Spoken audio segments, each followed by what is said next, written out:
Good evening. I'm going to continue reading in Galatians chapter 3. We've been reading from this particular book and talking about the fact is just going in more detail about who the church is, who Israel is, and also concerning the Gentiles. There's three groups of people that are on the earth today, and you fall in one of those categories. Either you're part of the church, that you've been born again, you have the Spirit, or you are a Gentile, an unbeliever, and you're not born again. Or you could be a natural Jew and also not be born again, but be a natural descendant of Abraham. And so our Creator, as I mentioned in our previous sessions, that when He sees mankind on the earth today, you fall in one of those three categories. Now, the good news is that whether you are a Jew or Gentile, you can become part of the church. Now, the church age it started on the day of Shavuot or Pentecost, and the Spirit was given and poured out at that time. That's when the church began. Again, when I use the word church, I'm not talking about a church building. I'm not talking about Christianity per se or anything of this nature. I'm talking about an assembly or a group of people that the Messiah declared would be the set-apart ones that would recognize who He was and put their faith and trust in Him. He talked about this in Matthew chapter 16. And so we've already talked about that. So, and as I pointed out, once a Gentile puts his faith in the Messiah, he becomes part of the church. Once a Jew or a Yahudi puts his faith and trust in the Messiah, he's part of the church as well. And this is hard for a lot of messianic, and by the way, the word messianic is not even in the Bible. It's just a term that we've come up with for Jewish people who have put their faith and trust in the Messiah, and we've coined this phrase as being these people are messianic believers. Now, I don't say there's anything wrong with that, but I'm just saying that's not what the Scripture has to say anything in regard to that. It just says that we're no longer Jew or Gentile. Once we put our faith and trust in the Messiah, we become one in Him. In fact, in Galatians chapter 3, this is stated in verse 28 of Galatians 3. Paul says, "There is neither Jew nor Greek or Gentile." That's really the better way of saying that. There's neither Jew nor Gentile. There's neither bond nor free. Neither is there male nor female. See, it doesn't matter if you're male or female, Jew or Gentile. You are all one in Yahushua HaMashiach. That's because the oneness that he's talking about here is the oneness of the Spirit and the oneness of the Ruach. We Jew and Gentile have been made to drink into one Spirit or one Ruach, and that's what puts us into the family of our Creator.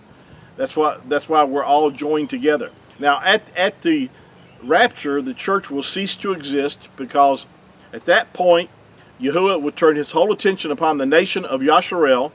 There'll be not one person left on the earth that's born again when the rapture happens. There'll be all unbelievers.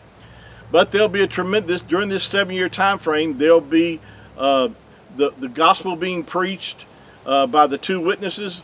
There'll be the gospel being preached by angels during this time frame. There'll be men and women that will be saved during the tribulation, but they won't be part of the church. They'll be saved if they endure the tribulation and they live through the 7-year time frame. They'll be allowed to enter into this natural millennial reign of the Messiah. Well, He's going to come back to the earth. He's going to rule the earth, and all natural people that have saved will be allowed to enter into the natural kingdom here on the earth. They won't have experienced their resurrected bodies. They will still have the ability to sin. They will still have reproduce and have children. They'll continue on, and life, the longevity of life will be extended during this time frame. And all the sinners that are left on the earth, they'll be taken off the earth at that time, and they'll be cast into the lake of fire.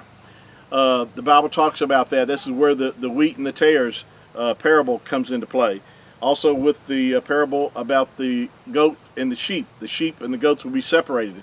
And so So with a proper understanding of these different groups of people, then you could understand how things are going to unfold in the end times. The church in our home will be in the New Jerusalem, which the scripture talks about, that no one shall be able to enter the New Jerusalem except whose names are written in the Lamb's Book of Life. And that's talking about the church, because at that point we will already be resurrected. We will have resurrected bodies, which will be incapable of sin. Sin will no longer be an issue or problem in our lives at that point, because this corruptible flesh will have put on incorruption. So no natural people will be able to enter the New Jerusalem.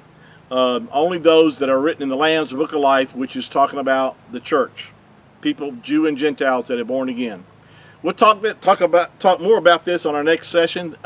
Thanks again for joining me this evening, and just remember that keep looking up, because Yahushua said that when you begin to see the things that are happening, just like we're seeing today, wars, rumors of wars, and all the different things, all the signs that we're seeing in the heavens and so forth, know this, that our redemption is drawing near. And he said, look up when you begin to see these things come to pass. He didn't say after these things come to pass. He said when you begin to see these things come to pass, look up, your redemption is drawing near. And that's what the rapture is all about. It's about our redemption. Shalom.